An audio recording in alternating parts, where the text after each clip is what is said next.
阿布马赫迪飞弹这个完全是常见实行的翻版，这里面绝对有中国技术的协助。伊朗这次无人机逼近林肯号，这就是一个讯号。F-35是用 AIM-9X 响尾蛇飞弹把它打下来，万一不是一架的时候 ，F-35就应付不了。这个时候舰队防空就要启动，标准3型跟标准6型飞弹全部要上。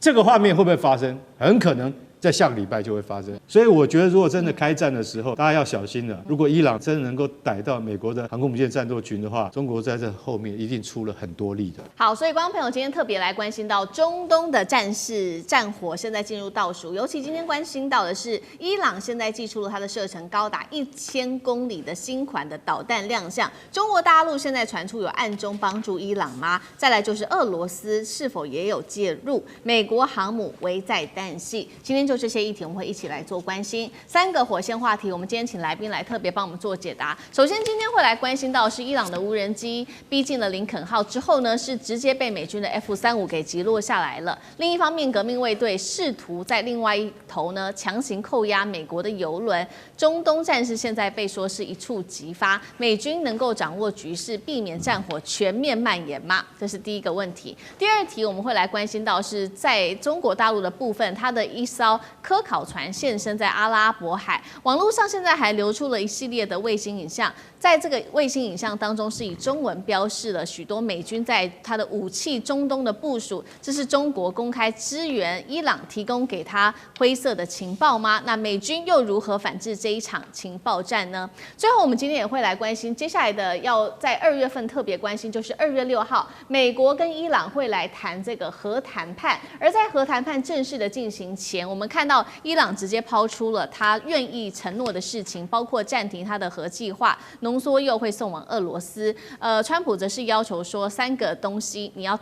停和限制飞弹，这是第2个。第3个，也停止支持中东的代理人。这一场在2月6号的核谈判到底能不能成功？今天就这些议题，我们会一起来做关心。好，美伊关系现在到了随时开战的一个边缘的临界点了。3号来自于美国军方亲自的证实了，说有一架伊朗的无人机，这一架是夏德139，在逼近阿拉伯海的时候遭到了。在阿拉伯海林肯号的航母附近的时候，立刻是被 F-35战机给击落了。另一方面，我们则是看到伊朗则是试图登上了一个他看到的悬挂美国国旗的油轮进行扣押，战事现在看起来是剑拔弩张。另一方面，中国大陆有出手相助伊朗吗？来自于南华早报的报道说，看到了大陆的科考船现身在逼近林肯号的附近。再来就是我们今天要特别来看到这一张图。这个是网络上特别流出来的大量的来自于中国大陆卫星的高解析影像，并且在这个上面我们可以看到有许多的中文字，在这个中文字当中，特别是中方标示了说美国的林肯号还有美军的E-15战机跟它的爱国者飞弹部署的地点，被军事专家解读中国可能在向伊朗提供美军的动态情报。他认为这样子的手法其实类似于过去的印巴战争。那么在同一时间，我们看到伊朗的部分则是祭出它的重型的反舰导弹，这一款是阿布马赫迪，射程1000公里的弹头重达400公斤。现在根据了解，只要2枚就可以击沉前方美军9000吨的驱逐舰。所以节目一开始要特别请教干哥怎么看了？中国真的出手帮助伊朗吗？那如果是有帮助的话，是否提供在这上面的情报战？美军接下来会如何来做应对呢？再来就是反舰导弹，刚刚说射程高达了1000公里，代表美国在中东部署的这个林肯号航母是逼近危险的吗？干哥怎么看？当然是危险，但我们要知道，伊朗这次它无人机逼近了林肯号，这就是一个讯号。为什么？因为大家在想说，已经相安无事了，你们不是已经上谈判桌吗？现在到底是要在伊斯坦堡啊，伊朗、美国的官员高阶他们都要见面啊，对不对？那现在到底是谈到什么地步？可是伊朗无人机怎么会在阿拉伯海出现？然后而且好像接近了林肯号，这事情意义很重大。不过伊朗他宣称说，这个我们是什么？我们这个是一个商用的无人机，它走在自己的航道上，根本没有逼近美国。当然讲要这样讲，但我要讲的一个重点是什么？你要知道 F-35 其实无人机到了你的头上的时候，你大概才会发现它。F-35是距离100公里，航空母舰战斗群100公里之外把它击落的。也就是说 ，F-35它的态势感知完全发挥作用了。你在空域里面有任何的动作，有任何的物体进来 ，F-35它被训练，它的 know how 就是你一定要知道，在你身边周遭200-300公里范围之内突然出现了飞行器，它抓到了，大家就知道了。美国的技术我们还是必须要认可的。他抓到了，他不是用眼睛看的，因为你看不见。他抓到以后，然后飞行员直接下判断这是无人机。为什么？因为它的雷达横截面要比隐形战机还要大。大家听得懂吗？无人机这么小，雷达横截面怎么会比隐形战机来得大？因为隐形战机是逆中的，你在雷达屏幕上面看的，只像一个小鸟一样。但是如果说是在那个无人机，因为无人机有螺旋桨，那个非常不逆中的，他马上就判断这个是无人机，打。用怎么打？用 AIM-9响尾蛇飞弹打 ，AIM-9X 响尾蛇飞弹把它打下来。所以说一句实在话，我觉得美军在第一次接触上面，他就已经有逮到了。但是我们也必须要承认，就是说，万一不是一架的时候 ，F-35就应付不了了。这个时候，舰队防空就要启动。什么叫舰队防空？舰队防空就是神盾驱逐舰的防空系统，完全要启动。标准3型跟标准6型飞弹全部要上啊，要拦截。这个画面会不会发生？很可能在下个礼拜就会发生，就是在我们中国人过新年的时候，很可能就会发生。然后我们现在再来讲阿布马赫迪飞弹，这个飞弹我坦白跟各位讲好，这就是中国技术的援助。为什么？它的射程1000公里，然后它弹头400公斤，这个完全是常见实型的翻版。常见实啊，我最近有拿那个轰6它身上的常见实给大家看，它就是长程巡弋飞弹，但它也有可能阿布马赫迪也有可能，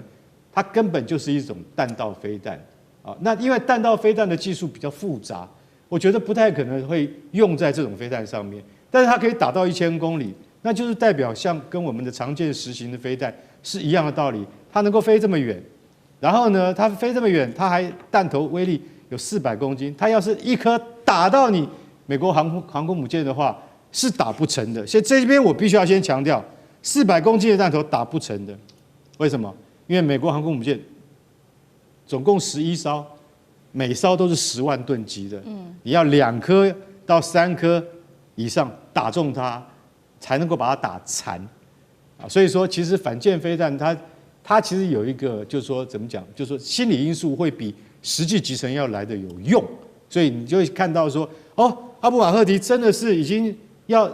他说你看2枚就可以集成驱逐舰没问题，但是你要打航空母舰没有那么简单。不过最重要的是目标或怎么获得，这里面绝对有中国技术的协助。所以我觉得，如果真的开战的时候，大家要小心了。如果伊朗真的能够逮到美国的航空母舰战斗群的话，中国在这后面一定出了很多力的。同样是中国的角色，特别请教苑老师怎么看？现在是说中国也有暗中提供伊朗在情报上面提供给伊朗，老师又怎么看？对，那个刚刚提到阿布马哈迪的这个导弹的时候呢，是伊朗拿出来，大家以前的话呢说的不多，但是这个非常有可能是中国的技术援助啊，然后这个俄罗斯当然也有一些提供一些帮助啊，但是这个整体来讲的话呢，就是分成了几个方面哈。第一个的话呢，我个人看法觉得说有中俄的联手啊，其实基本上是唱一场双簧给美国看了，啊，因为呢，他们之间的做的，大家的评估啊，就是美国没有这个能力，也没有这个决心啊，也没有这个理由要跟伊朗之间就是开战，更不要说是地面的战争。所以说，从这个角度来讲，这个伊朗的这个存在啊，目前这个情况下，这个策略是很明显的，就是让俄罗斯先走一步啊，然后中国本身呢在暗中资助，然后做什么事情呢？就是说呢，要做事情呢，就是他们整体来讲啊，就是希望中东的局势啊不要有伊朗的消灭啊，因为伊朗如果消灭的话呢，大家有没有听过一个名词叫抵抗之湖？就是说原来的话呢，就是伊朗的代理人战争，就是从一开始到从哈马斯一直到这个叙利亚到伊拉克啊，然后到了胡塞武装什么的，全部都是伊朗支持的。那这些的话呢，都陆陆续续被以色列加美国的联合作战的方式击溃，所以伊朗变成最后一个堡垒。因此在这种情况下，你说伊朗怎么可能没有中国跟俄国的支持？伊朗原来就是俄国的一个小老弟，俄国对伊朗的支持长期以来就是冷战中的一个重要标志。那再加上中国现在的话呢，它有3方面的理由。第一个就是伊朗的油是中国在买的。啊，那中国本身是一个能源缺乏啊，它各方面来讲，委内瑞拉也好，伊朗也好，中国都有买油。第二个的话呢，就是它的区域上，这个整个中东地区的话呢，大家可以想到，如果中东没有敢跟美国挑战的伊朗的话呢，那整个区域的话呢，就可以宣告以色列的胜利。以色列胜利对于这个整个伊朗国家，大家知道就是什么巴林啦，什么卡达啦，或者说是这个阿联酋啦，或者说这个沙特什么，都是一种奇耻大辱，所以搞得整个欧洲地区或者说整个世界地区的穆斯林回教徒，他们就会极端的反抗。所以在这个地区上要维持势力的均衡。然后第3个的话呢，我必须坦白讲一句话哈，这个对于伊朗做某种程度的支持的话呢，美国不敢动手的话，就结果是什么呢？结果是中东地区就继续乱下去。请大家注意啊，就是你旁边的邻居啊，只要战争不打到你家来的话，他们乱对你来讲不是一个太大的坏事。这个当然讲这种话不道德了啊，可是实际上也是这种情况。所以大家看到说是我们基本上的话，如果说你不管，如果中国有能力不管，那俄罗斯现在这么艰苦的情况下，他也管不住的话，那中国不适当的施出援手的话，如果伊朗真的没的话，那还得了啊！整个中东地区就是美国加以色列的，那以色列做事是非常狠的，对不对？至于说是川普提出来的条件呢，我觉得说废核跟废弹的话呢，都不太可能。因为现在的话呢，经过这一次这个俄乌之间的冲突以后，大家发觉乌克兰最大的措施就是十几年前把自己的核武器都不要了。所以任何情况，现在没有人敢惹北韩了，没有人敢惹，为什么？动不动就给你来一个，但是有浓缩又不用了，也不行，一定要有导弹。所以说前面2个，至于说代理人战争早就结束了嘛。好，谢谢苑老师。确实延续聂老师刚刚帮我们特别提到的，就是美国川普现在特别提出来针对伊朗2月6号要进行的核谈判。3个条件当中，刚刚岳老师帮我们特别提到，除了要废核之外，还要限制它的弹道飞弹的发展，最后就是支持这个停止支持中东的代理人。川普说了，如果在2月6号这一次谈不拢的话，就会有坏事情发生。那伊朗这个时候也祭出他的一些善意啦，伊朗是说他会暂停核计划，并且把浓缩铀送往俄罗斯去。接下来我们请聂老师来带我们看一下俄罗斯的角色。另外就是2月6号的核谈判到底有没有机会谈成 ？OK， 我觉得不管是人与人、团队与团队或者国与国之间，在进行谈判的时候，说实在有3个步骤，我是这样认为哈，就是这2个方呢，一定是一开始的时候有一方可能比较强，他是用攻击性的角度，可另外一方可能防御，但他也够强的话，他也可能会攻击，但最后呢，一个方式就是你防御也防御不了，就是投降嘛。我现在觉得美伊这边的谈判呢，是陷入一个这样的一个情况。就是我们讲说，以这个喊出声量来讲呢，伊朗其实在军事上、霸权上绝对赢不了美国，美国基本上是步步为营啊。但伊朗当然也释出了非常的讯号，说反正呢，不管怎么样，誓死抵抗到底。那是之前，跟照美国的军事实力绝对是高到一定国家之上。那么而且呢，它的霸权呢，甚至它呼朋引伴的这个盟友的这个这集结地位也是比较有。因此，他如果继续的给这个伊朗一些威胁的话，伊朗当然最后还会选择你刚刚讲的所谓的善意。可是重点是善意要多善意，如果走到第3个叫 surrender 就完全投降，我相信也不太可能。就像2战之后呢，日本呢讲不好听点，你已经这个是一个战败国，而且呢以前这么多的这个罪行，那当然你不能再有攻击武器，当然还是给你有一个保命叫做防御部队，叫 defense， 就是他们的 national guard defense 防御部队。那我的意思就是说，美国常常会用他的霸权要求他的对手说，你就给我完全的投降。可是你知道，伊朗也不是一个所谓的这个三脚猫的很差的国家，只是碰到你这么强权，他当然会担心，因此他会谈另外一个方案。那刚才这个您可以看到，不管媒体上讲或者刚刚思明讲的，美国要的3样东西，第一样叫做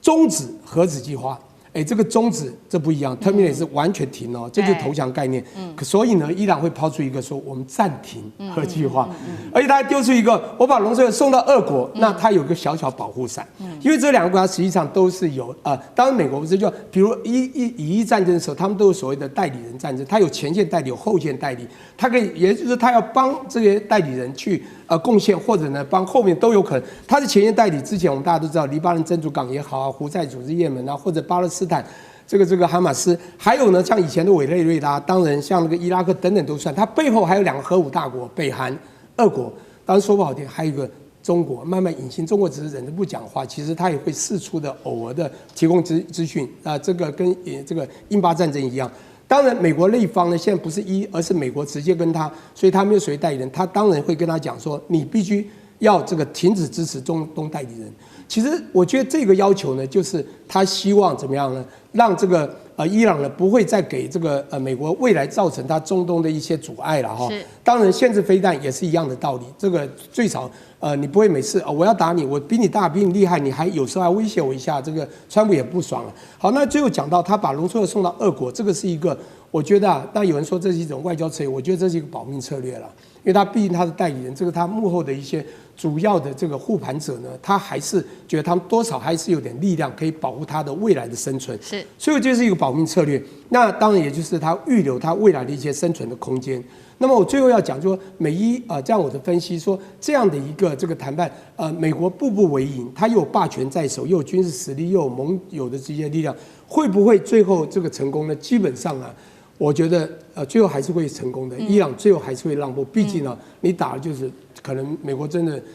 这个，当然美国也会自伤，对不对？打人这个1/3也自伤，打人7分自伤3分。可重点是，大家到最后都会形势比人强啊，就是说我发现你一定要做动手，我还是会一些让步。因此，我觉得这个未来的成功的几率还蛮强的。但是伊朗它还是要必须我刚刚讲的，它已经无法攻击，它最少还是要保密，还是要有未来的防御的一些保命的未来的预留空间。好，观众朋友，今天节目我们要来特别关心到的是中东战事。现在呢，伊朗的国产无人机航母，这个我们今天会特别来看的，叫做巴盖里烈士号正式的亮相了。再加上伊朗他手上握有的1000架的战略无人机上线，今天会特别来关注是革命卫队已经全面的备战了。那么美军林肯号在中东则是持续的施压，这一场战争一触即发。今天会一起的来做关心。好，赶快来看到是，其实呢，现在林肯号已经正式的抵达中东地区了。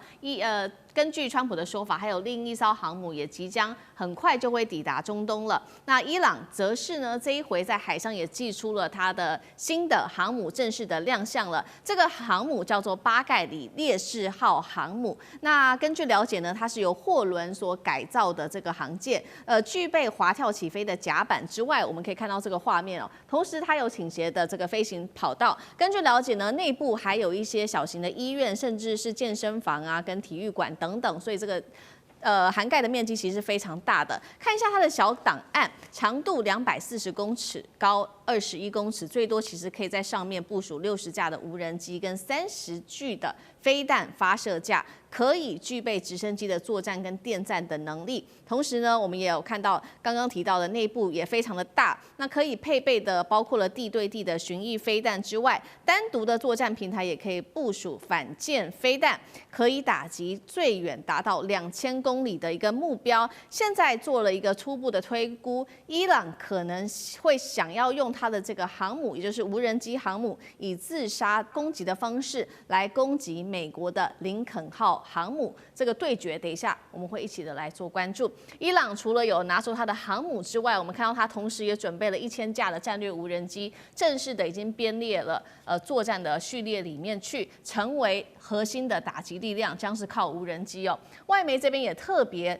点出了，现在伊朗呢，他手上还握有8架的见证者无人机，日产量甚至达到400架，而且重点来了。还有俄罗斯在当中帮助提升它的产能。刚刚说到了俄罗斯的角色，除了帮助在无人机的生产之外，还有寄出了米格29武装直升机。现在根据了解，已经现身在伊朗的境内了。那么伊朗现在也说呢，他要掌握荷姆兹海峡，也就是接下来我们可以看到，在2月1号到2月2号这2天，它会在荷姆兹海峡这边正式的举行实弹的军演，这个海峡将会被很快的控制住。伊朗的政府专机也从德黑兰被拍到直奔莫斯科的一个航道，是否代表说最高领袖哈米尼接下来会逃往俄罗斯呢？这样子的议题，我们会持续的来做关注。那么来看到美国方面又做了什么样子的准备呢？在各个武器逐渐到位，我们看到除了林肯号抵达中东之外，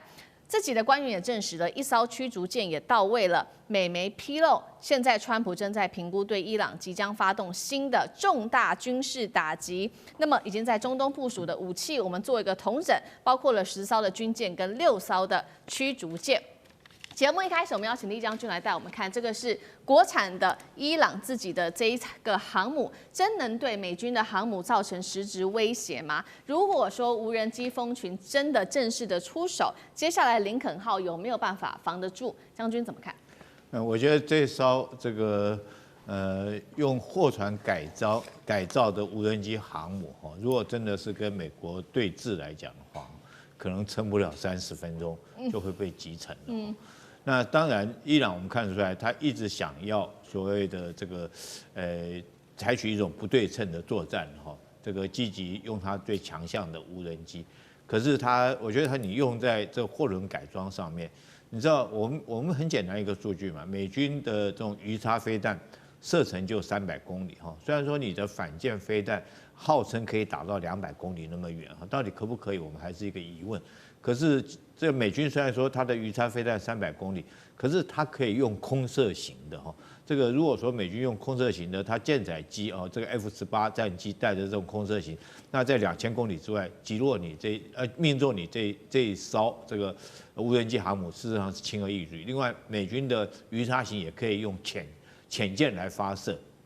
那一艘航母通常来讲的话，你必须有很多，你除了攻击的武器之外，你还有自卫的武器。我们看到任何一艘军舰上面，基本上都有防空的或者反导弹的飞弹部署在船上面。那要不然最起码你近迫防御系统也要有。这个美军的是方阵快炮，那解放军的是1130快炮。那如果说这条船上面这些东西都没有，那很容易被击落。第二个来讲的话，这美军要侦获到你也是非常容易的。这个以美军现在不要说是太空卫星了，它如果说船上或者是飞机上的电子战的雷达来讲的话，要在这个波斯湾上面侦获到你这条船事实上我觉得并不是很难的事情，你很快就会被侦获到。那第三个，你这条船上面到底有没有反电子的装备？如果你连这些装备都没有，那一个这个美军，譬如说是航母上面的咆哮者战机过来的话，可能就将你所有电子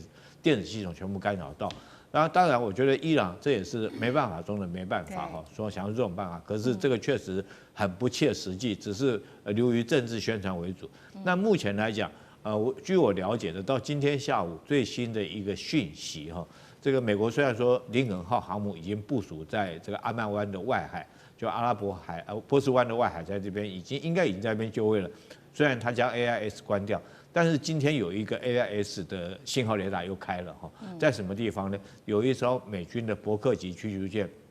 现在正通过红海这个苏伊士运河，它等于说是从这个地中海那个方向赶过去，所以美军不断的军舰在这方面增援这个地方。我个人认为，美军是想要川普是想要借着这个极限的军事施压，来迫伊朗来就范，来愿意上这个所谓的谈判桌，来谈所谓外交方面来做解决那伊朗来讲，目前来讲也没有说是完全关掉这个大门，外交的谈判他也没有关掉这个大门。但这场仗打起来，我觉得就美军来讲，也不见得能够占到便宜。虽然说他可以将伊朗打到元气大伤，可是他如果说不能在第一时间就将伊朗这个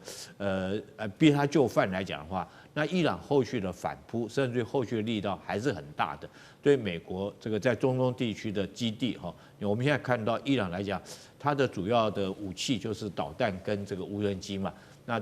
不管是对以色列或对美军在这个中东地区的基地，都会构成很大的威胁。所以我个人研判到最后这两个国家还是会走上这个谈判桌，做一个用外交方面来做一个解决。那真的是开战的几率，我个人研判是不高的。好，所以我们看到美方现在正在做极限施压，所有的武器都已经集结在伊朗的周遭。那另外一方面，这个伊朗看起来情势紧张，是不是在这个时候也有跟俄罗斯有军事上面的合作呢？刚刚提到了说，哈米尼的专机现在有在猜测是否要往莫斯科的方向飞过去，难道他是要逃离这个伊朗吗？那同一时间，另外就是有被发现遏制的米格29现身在伊朗，这个俄罗斯的角色在这个时候是什么？是政治避风港，是战争时候的后援吗？我们也看一下米格29的战力，可以为这一场战争带来多大的助力？张将军怎么看？我认为这个哈米尼到莫斯科去它有3个意义，也是3大目的。第一个做战略移转，因为哈米尼如果留在德黑兰，留在伊朗，他是美国要去攻击的目标，就跟在委内瑞拉对马杜罗就是要去擒拿他。那现在他如果是哈米尼是伊朗的最高宗教领袖，也是最高领袖，他现在到莫斯科去了，战略目标到莫斯科去了。你在这边，你对美国对德黑兰还能够有这一方面的要去狙杀哈米尼，用一个外科手术式的斩首战吗？没有啦，你的目标已经跑到莫斯科去了。在莫斯科来讲是相对安全的，这是一个战略移转，因为哈米尼在哪里？都会洞见观瞻，被以色列的摩萨德的情报组织，或者是美国的 CIA 中情局掌握，那就是讲的轰炸目，就是那个地方，因为这个很容易被掌握嘛，因为他这个想要去隐蔽，躲在哪里？躲在指挥所，躲在地下洞穴，或者躲在碉堡里面，很容易被掌握，那就是被攻击目标。那他离开了，你怎么攻击？他人不在那个地方，所以这是一个非常重要的战略移转到安全的处所。第二个，实施战略沟通跟战略协调。因为伊朗需要买什么武器、什么装备，所需要什么的急需，透过哈米尼直接在莫斯科直接跟他们当局就协调了，不用再来来去去的了。这个我要买这个，这个要加强这个，这个要加强这个方面的交换，因为它是最高的，他直接在莫斯科就做了战略沟通跟战略指导，这是最快、最直接的。最高领袖在这个地方嘛，很容易就可以达成他的战略沟通的这一方面的目标。我们第3个就是一个。我们讲的保全战略象征，因为他毕竟是伊朗的最高领导人，那最高领导人是安全的，安全无疑的，这个政治符号、政治图腾就保全住了嘛。对伊朗这一方面的这个指挥体来看的话，没问题，这个最高领袖是安全无疑的，大家都可以按照这个指挥体系、组织运作、这个官僚的体系继续来这边实施，没有问题啊。所以他这个是为了保全战略符号、战略图腾、战略象征，他做了这方面的努力。我认为伊朗是有备而来的，不然的话，那哈米尼在哪个地方？在伊朗，伊朗虽然大，但是问题是目标被掌握的是相对容易的。是。那我们现在看米格29，那米格29是一个战斗机，它的这个最高的速度是2.3马赫，这个最大的航程我们讲的就是1500公里。但是问题是它是老一代的。那它老一代的话，现在都已经到了数位化的这种作战模式，或者是体系化、网状化的作战系统。那它这个能够有多少的这个我们讲的抗干扰、电子反制的能力？我认为堪虞。因为再加上一个最大的致命伤，就是讲的伊朗的训练，因为它经过它那么穷，经过美国的这种武器禁运，还有经济制裁，它在这一方面是经过长期下来的话，对它军力的这种折损跟他的训练来看的话，都会受到非常大的影响。尤其我们看去年2025年，这个以色列也包括美国的 B2 轰炸机对伊朗的这方面的轰炸，伊朗整个防空只管通缉系统也好，还有防空这个飞弹也好，防空火炮系统都没有发挥威力耶。那换句话说，它的系统空地整合的系统出了一个很大的问题。当然，俄罗斯也提供它的这个最新型的这米28的武装直升机，但是这是对地作战的，这个。武装攻击直升机是对地作战的，那美军跟以色列如果不进入地面进入，这米28大概只能这个空中警戒跟地面运兵的这方面的一个功能了。所能够发挥是有限的。所以米格29的战机也好，或米28的武装运输直升机也好，我认为在伊朗所能够发挥的战略角色相当有限。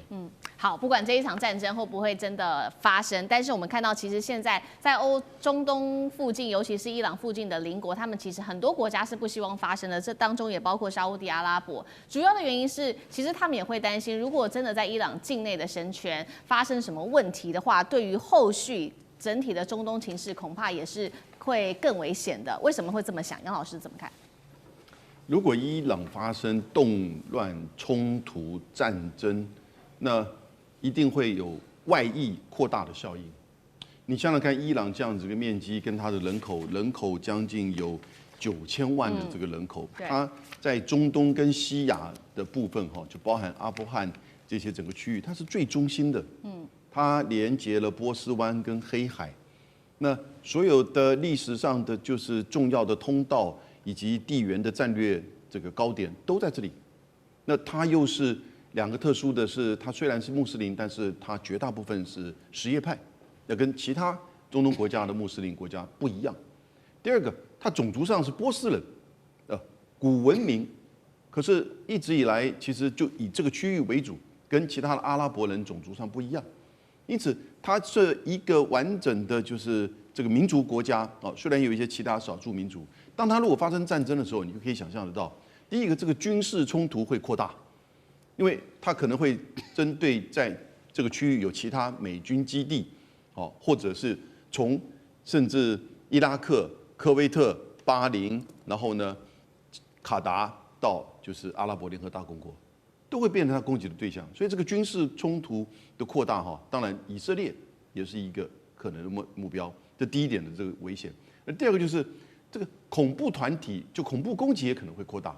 因为过去各位记得吗？从伊朗到伊拉克到黎巴嫩，然后呢到就是叙利亚哦，基本上一直连结的就是以什叶派为主的。那经过这一阵子，从伊拉克到黎巴嫩的。就是相关的派系，以及到叙利亚的这个政变，这美国跟以色列相当程度的压制了伊朗支持这边的什叶派的一些作为。可是现在如果它整个动荡的话，这个一定会相关的这些组织恐怖攻击会再起。那第三个，能源啊，你都更不要想，战争还一开打的时候，波斯湾可能就被封锁了。然后呢，伊朗自己本身的油，它如果减少供应的话，国际的油价。那甚至这个区域的能源的运输都会产生影响。那第四，我们刚刚提到，它有9000万的人口，你产生的难民的冲击也是难以想象的。它其实整个过去20年，整个中东跟西亚地区的这些冲突，从美国打阿富汗到伊拉克，全球的难民都在增加。因此我觉得这几个层面，军事攻击、恐怖攻击、能源危机以及就是难民的问题，大概都会对这个区域产生严重的影响。我觉得美国大概也会想到这方面，然后呢，这些区域的各国也会告知美国，你要警告可以，你要预防性的攻击，那是你这个尊重你的决定。可是你要采取全面性的攻击的话，其实那就可能会造成整个区域的混乱。好，接下来有关于中东的战事，赶快带观众朋友来看到的是，美国跟伊朗现在持续的在对峙，而且已经被逼到一个快要到临界点了。我们现在看到美军的各种武器都已经摆出来，大局的压境哦。那白宫也放话，这1-2天内就可能会正式的来动手。重点是包括了现在可以看到美国内部它的披萨指数也不断的狂飙，在此刻呢，川普再加码，他说还有一支除了林肯号之外，已经在中东了，还有一支美丽的舰队，川普说正在航向伊朗。我们现在来看，把这个武器也摆出来，包括了美军跟伊朗各自寄出了哪一些武器，林肯号打击群之外，还包括了各种的运输机，包括 F-15E 等等，还有 F-16等战机都已经摆出来了。再来就是 B-2 轰炸机这一系列，美军现在蓄势待发，伊朗。我们赶快来看到，除了这个弹道还有防空飞弹2000枚之外，年产能更是可以达到3000枚的飞弹，还有各种的飞弹都已经寄出来，无人机、无人艇，甚至是这个狼群快艇会做饱和攻击，还有它的智能化的全监控的系统，全部都已经摆出来了。节目一开始，赶快请教委员怎么看了？传出美国说的哦，在中东的事情，他们可能1-2天内就会动手，再加上披萨指数不断的狂飙，已经进入开战倒数了吗？第2艘航母，川普说的，美丽的舰队是否也很快即将到达中东？委员怎么看？美国要这个时候攻打伊朗，这个几乎是美国最好的时机。如果闪过这个时机，机会不大，因为现在是伊朗最脆弱的时候。它的通货膨胀啊，它的货币贬值，它的物价高涨，使得老百姓对于整个哈梅尼政权失去了信心。虽然哈梅尼政权使用革命卫队，用最残酷的方法杀害老百姓，然后来稳固政权，但是这个比清朝末年更糟糕，因为他经济问题没办法解决，老百姓过不下去。今天起义被你压制了，隔2天再起义，你看永远压制不完。所以这个政权是已经到了最脆弱的时候。那再加上他的民选政府跟他教士集团跟革命卫队基本上是互不信任啊，已经到了很严重的地步了。所以这个时候，美国要打击伊朗，它基本上不是去占领领土，它基本上的目的就是要以斩首行动来除掉教士集团的头目，大概有30个，那除掉革命卫队的头目大概有50个，再加上有10个导弹机的弹药库，总共加起来大概90个目标。要除掉这个90个目标，1艘航空母舰不够了啊，要至少要2艘以上。那现在会开战，也要等到2艘齐备，再演习训练一段时间，跟委内瑞拉一样，委内瑞拉那个菜的国家，他都布阵演习了好几个月，所以他可能会演习一段时间，让这些飞行员熟悉领空的控制、防空导弹的运作哈。再来就是说，情报到底收集好了没有？委内瑞拉当时在维也的时候也是在收集情报，哪一些人可以收买，哪一些人必须打击，哪一些人必须背革，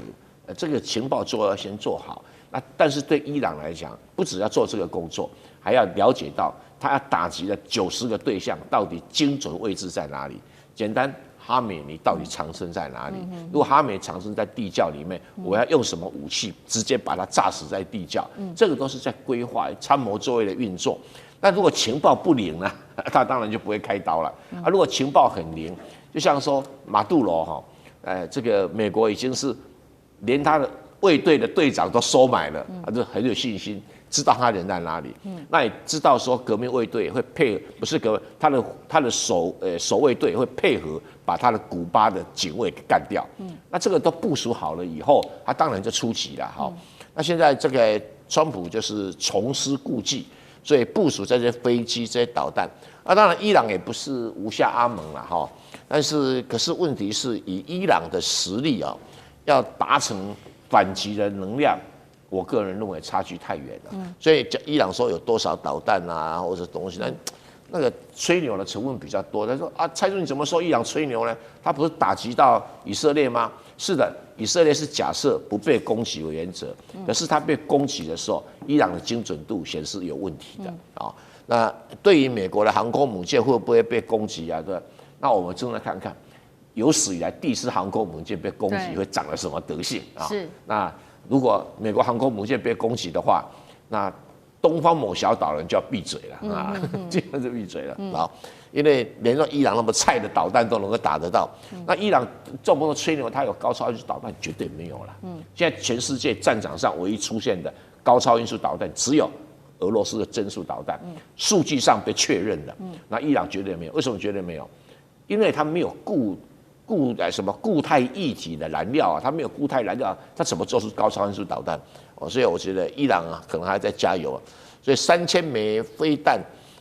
都是地对地的，要打这个在海上目标，可能还有待检验。好，所以持续这个一样的问题，也请教将军。刚刚讲到说，有没有可能伊朗去打美国的航母？因为川普也说了嘛，现在除了林肯号之外，另外一艘航母也即将要抵达中东了。那么，包括伊朗的飞弹、无人机，如果进行饱和攻击的话，他会选择航母，还是可能会打美军基地或以色列？如果打航母，当然这威慑力会比较高嘛。从二战之后就没有这样子的事情过。厉将军怎么看？我觉得这次川普很明显的哈，他只是想要借军事的压力哈，对伊朗来施压，逼着伊朗再回到这个谈判桌上面哈，谈两件事情。第一个就是他要求伊朗要这个解除他的核子浓缩铀的方面要解除掉哈。第二个来讲，要伊朗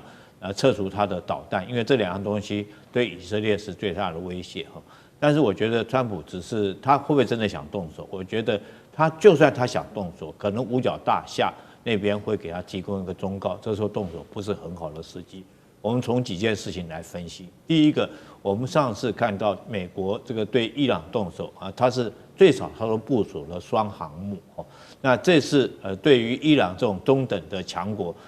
你现在只有一艘航母在那边林肯号，那川普在那边吹牛了。他说还有一支美丽的舰队，我特别去查了一下哈，这个美国的所有航母现在目前在部署中的有3艘哈，就是这个林肯号，另外还有华盛顿号哈，还有福特号，这都已经部署了，一个是在横须贺港，一个是在这个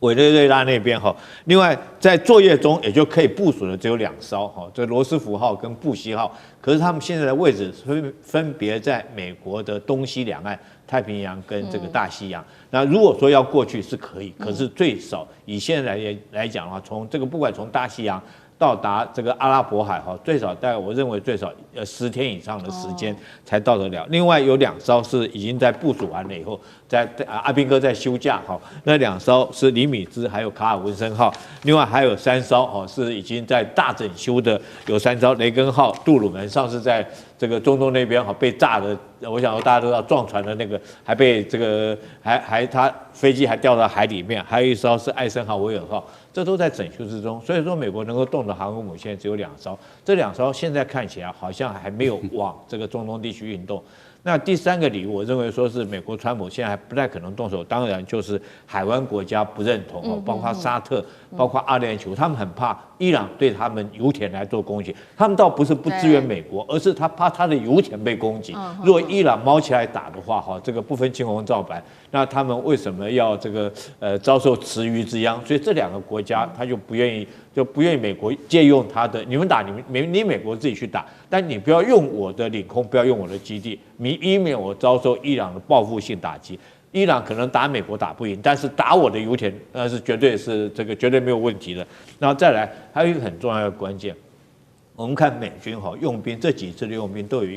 都是速战速决哈，他不管对委内瑞拉1天结束，上次去打伊朗也是1天哈，这个 B2 轰炸机飞进去。轰炸完以后，这个就当天就出来就结束了，他绝对不会陷于一种持久战。我觉得美军有他们的智慧了。那这次如果说是你不能在这个速战速决，而陷于一种持久战的话，就算是你可以把伊朗打到这个伤残或怎么样，可是问题是说你自己要付出的代价更大，尤其是说你要担心这个伊朗。他不管他的无人机哈或者导弹再怎么样，对以色列、对你美军，甚至于对你的航母战斗群，都是很大一个威胁。那这个日子久了，时间拖久了，对美军来讲是不利的。是好，美军要不要动手，这考量到要非常多的条件。那当中，刚刚厉将军也特别帮我们提到，就是有关于沙乌地跟这个阿联酋这一次不愿意借他们的领空，除了是油田的原因，还有没有什么其他的原因？等一下请赖老师来帮我们看。那川普为什么这一次在派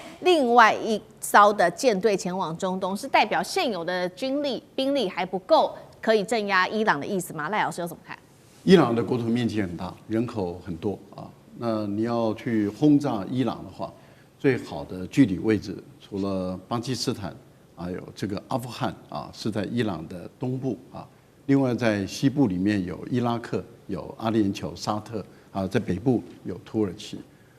如果你要去轰炸这个德黑兰，你要去轰炸这个伊朗的重要的军事设施，那你当然要使用这些军事基地是最方便的。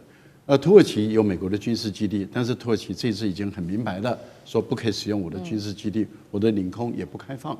阿联酋跟沙特也做同样的一个表示啊。那现在只剩下一个卡达的军事基地，可是卡达它距离伊朗很近，伊朗的中程的弹道导弹是可以攻击摧毁到这个卡达的军事基地，所以在对美军来说的话，已经把卡达的空军的军事基地的眷属跟非必要人员已经撤离了，留下的就是战斗人员。但是对于美国来说，还是要维护这个最近的空军基地的安全，所以它的上的系统跟这个有关于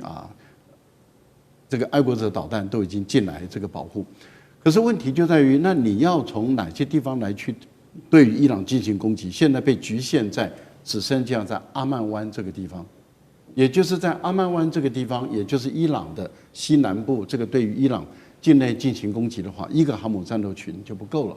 因为一个航母战斗群就是一个空军的联队，88架的战机左右，包括空中预警机、电战机。例如说，它有2款的 F-18，一个是咆哮还有另外一个就是也是 F-18的强攻机。那另外当然它还有隐身战机在里面，可是这样还是不够，怎么办？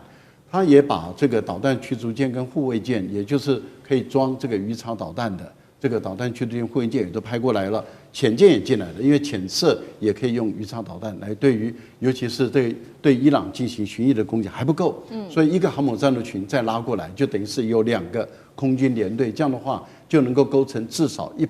多架。170几架战机，如果再加上地面的军队的话，200多架战机才能构成足够的威慑力。目前美国的军方，特别是太平洋舰队的军方官方的，他已经宣布，他证实了，在上个礼拜1月21号的时候，从圣地亚哥，也就是罗斯福号航母战斗群本来的驻守的地方是在圣地亚哥，他已经离开母港了。离开母港已经开始进行演练了，所以他开始往中东的地区来移动。但是问题是具体的位置在哪里，他们不说。那是在1月21号，由太平洋舰队正式宣布，他们的军队已经开始进入演练。那如果说以1月21号，现在是1月29号的情况来看的话，所以川普所说的另外一个航母正赶往这个基地。赶往伊朗的阿曼湾，这个可能性就很大了。也就是说，即将快要到达了这个阿曼湾，那这样就构成2个航母战斗群对伊朗的一个打击的一个态势。目前大家很早我们就推断了因为当时就已经推断，攻打伊朗，刚刚蔡委员有说，一个航母战斗群的战力是不够的，一定要2个航母战斗群。那原本我们就推断，这个罗斯福号航母战斗群的可能性是最高的。那以太平洋舰队的宣布、官方的公布来说的话，他们在上个礼拜就已经离开了，已经开始演练，然后不说它的具体位置，我们就合理的推断，确实这个川普所说的2个航母战斗群赶往这个地方，很有可能这过2天它就出现在阿曼湾。那这样的话，这个对伊朗就形成了一个强大的军事火力的一个打击。用这样的一个强大的军事火力的打击的态势，可以造成一种军事上的一种我们叫做极限施压，来逼着伊朗跟他进行谈判。是我个人认为，目前来讲，施压到一个程度，如果伊朗还是不谈判，那伊朗也采用针对性的一个方式跟你对抗，对于川普来讲，这个就赌很大了。所以我们看到股市最近波动很大，就是大家都不知道这个川普会不会再一次的塔口。如果川普后来发现打起来，股市、油市那个重大的挫败，然后金价又往上飙涨，那还得了啊？那这个大家逃离美国的话，那这个对美国来讲是不得了的事情了。所以会不会川普考虑到他的股市的震荡的问题，那干脆就这个高压的态势也被识破了，那也打不下去，就不打了。如果是这样的话，那他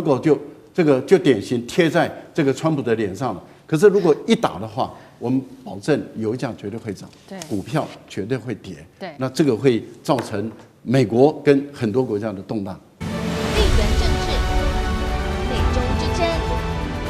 战略价值、强权崛起、小国生存，现在与未来洞悉事件走向，掌握世界脉动，全球观点。